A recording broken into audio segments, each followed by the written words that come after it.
ठीक है, lecture start हो गया। तो आप लोग ठीक हो? तो आज हम पढ़ेंगे मोर्फोलॉजी ऑफ फ्लावरिंग प्लांट का तीसरा लेक्चर। 2 लेक्चर ऑलरेडी कंप्लीट हो चुके हैं और ये आपका तीसरा लेक्चर है। पहले लेक्चर में हमने पढ़ा था मोर्फोलॉजी की डिफिनीशन के बारे में और एंजियोस्पर्म के बारे में, एंजियोस्पर्म के टाइप के बारे में। दूसरे लेक्चर में हम लोगों ने पढ़ा था कि रूट क्या होती हैं, रूट की डिफिनीशन देखी थी और रूट के टाइप देखे थे। 2 टाइप्स के रूट होते हैं। There are 2 types of root. पहला होता है टैप रूट सिस्टम जो कि डाइकोटिलिडनस प्लांट में पाया जाता है, और दूसरा होता है आपका एडवेंटिशियस रूट सिस्टम जो कि मोनोकॉट में पाया जाता है। मैंने ये भी बताया था कि टैप रूट सिस्टम आपके कितने प्रकार के होते हैं और एडवेंटिशियस रूट आपके कितने प्रकार के होते हैं, या कितने भाग में डिवाइड कर सकते हैं इनको हम। तो आज हम बेसिकली तीसरा लेक्चर, इसमें हम पढ़ेंगे regions of root. Regions of root में हम रूट के रीजन देखेंगे, रूट कितने क्षेत्रों में डिवाइड है, और बेसिकली इसमें हम इतना ही पढ़ेंगे और आगे के लेक्चर में हम देखेंगे मॉडिफिकेशन ऑफ रूट। ठीक है, तो लेक्चर को स्टार्ट करते हैं। तो रीजन्स ऑफ रूट, पहले आप फिगर से एकदम से समझ लीजिए कि ये क्या क्या है रीजन्स ऑफ रूट। इसमें बताया गया है कि रूट कितने क्षेत्रों में डिवाइड है, कितने भाग में डिवाइड है। तो जब जो सबसे नीचे वाला भाग होता है अपेक्स, ये है आपका अपेक्स, यहाँ पे पाया जाता है रूट कैप, रूट कैप पाया जाता है। उसके बाद पाया जाता है जोन ऑफ मेरिस्टम या जोन ऑफ या रीजन ऑफ मेरिस्टमेटिक एक्टिविटी। ठीक है, इसके बाद अभी हम बता रहे हैं इनके फंक्शन क्या है। तो पहले ये समझ लीजिए कि ये रूट कैप है, ये जोन ऑफ मेरिस्टम है, ये जोन ऑफ इलांगेशन है, और ये जोन ऑफ मैच्योर हेयर या जोन ऑफ मैचुरेशन है। यहाँ पे सेल्स एकदम मैच्योर हो चुकी हैं, ठीक है, और यहाँ पे रूट हेयर निकल आए हैं। रूट हेयर का फंक्शन क्या होता है? मिनरल को एब्जॉर्ब करना, वाटर को एब्जॉर्ब करना, ठीक है। और रूट का क्या फंक्शन होता है? रूट का फंक्शन होता है प्लांट को एनकरेज प्रदान करना, ठीक है, और प्लांट ग्रोथ रेगुलेटर्स का सिंथेसिस करना, ये होता है रूट का फंक्शन।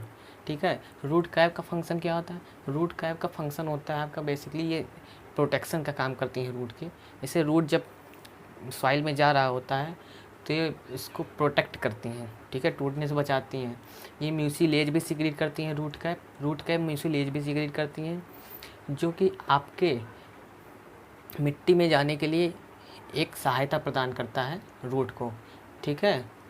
और जोन ऑफ मेरिस्टम में डेंस प्रोटोप्लाज्म पाया जाता है, ठीक है। इसकी सेल वॉल बहुत थिन होती हैं, बहुत पतली होती हैं, ठीक है। Zone of elongation basically growth वाला पोर्शन है, ये ग्रोथ करता है और मैच्योर होता है, मैच्योर होकर जाके जोन ऑफ मैच्योरेशन में जुड़ जाता है।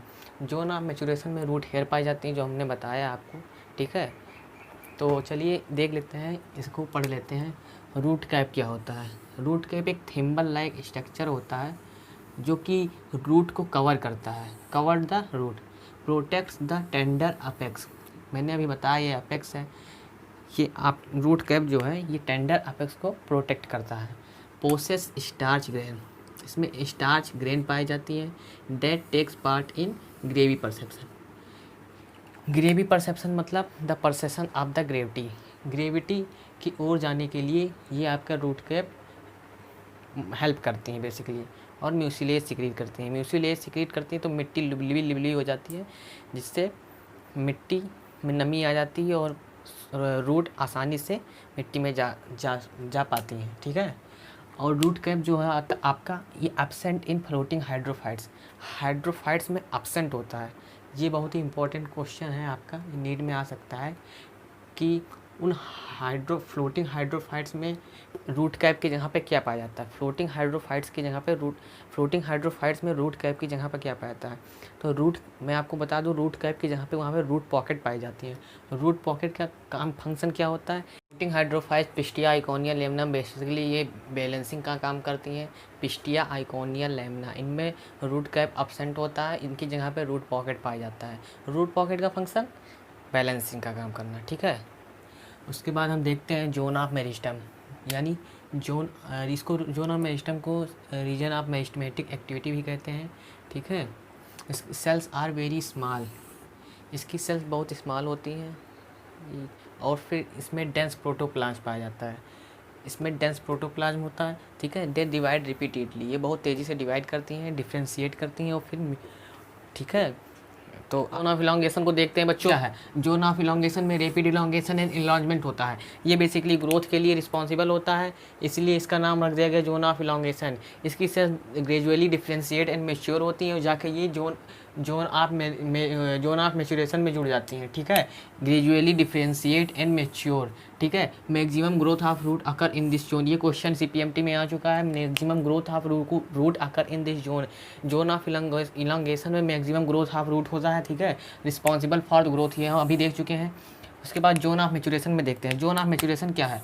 Zone of maturation, from this zone some epidermal cells form very fine and delicate thread like unicellular structure called root hairs. ये आपके रूट हेयर्स हैं, ये जोन ऑफ मेचुरेशन से निकलती हैं, इसलिए जोन ऑफ मेच्योर सेल्स भी कहते हैं या जोन ऑफ रूट हेयर भी कहते हैं। ये क्वेश्चन पूछ, यूनिसेलुलर थ्रेड लाइक स्ट्रक्चर पाए जाते हैं जिन्हें रूट हेयर कहते हैं, ये कहाँ पाए जाते हैं? इससे घुमा के क्वेश्चन पूछ लिया जाता है। ठीक है, ये बहुत ही पतली होती हैं और डेलिकेट यानी नाजुक होती हैं। थ्रेड लाइक मतलब रेशेदार होती हैं। ठीक है, यूनिसेलुलर स्ट्रक्चर होते हैं, एपिडर्मल सेल्स की ये बनी होती हैं। ठीक है, आज की वीडियो में इतना ही बस दोस्तों, समझ में आ चुका है तो वीडियो को कर दीजिए लाइक और चैनल को कर लीजिए सब्सक्राइब। मिलते हैं अगले लेक्चर में। हम अगले लेक्चर में देखेंगे मॉडिफिकेशन ऑफ रूट।